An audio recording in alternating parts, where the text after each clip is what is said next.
ሰላም ጋይስ እንዴት ናችሁ? ሰላም ናችሁ ወይ? እንግዲህ ደግሞ ዛሬ ይዤላችሁ የመጣሁት ያው እንግዲህ ኢትዮ ቴሌኮም ላይ ለተቸገራችሁ ሰዎች ነው። ማለትም ብር እያላችሁ ነገር ግን ብር የላችሁም እያለ ለምትቸገሩ ሰዎች ነው ማለት ነው ይዤላችሁ የመጣሁት። ምን ማለት ነው? ብር ኖሯችሁ ኢትዮ ቴሌኮም ላይ ፓኬጅ ልትገዙ በምታስቡበት ሰዓት ብር እያላችሁ ኢንሰፊሽንት ባላንስ ይላችኋል። ያ የሚሆንበት ምክንያት ምንድነው የሚለውን ነገር ነው እና እንዴት ማስተካከል እንደምትችሉ ነው ማሳያችሁ። ቀጥታ ወደ ሴቲንጋችሁ ትገባላችሁ ማለት ነው። ወደ ሴቲንጋችሁ ከገባችሁ በኋላ እንግዲህ ብዙ አማራጮች አሉ እንደምታዩት።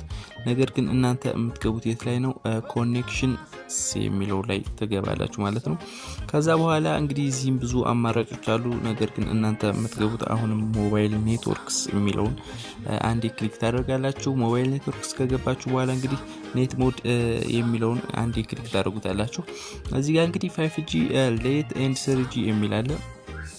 እንግዲህ ይሄ ሊስተካከል የሚችለው በምንድነው ማለት ነው?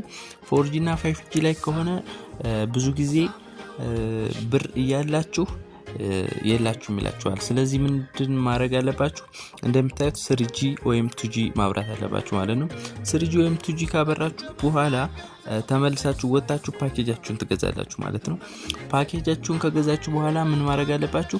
ተመልሳችሁ እዛ ሴቲንግ ውስጥ ገብታችሁ ይሄ የ3G እና የ2G ኮኔክሽን የማትፈልጉት ከሆነ መልሳችሁ ምን ታደርጉታላችሁ? 4G ወይ 5G ማድረግ ትችላላችሁ እና በዚህ መንገድ ማስተካከል ትችላላችሁ።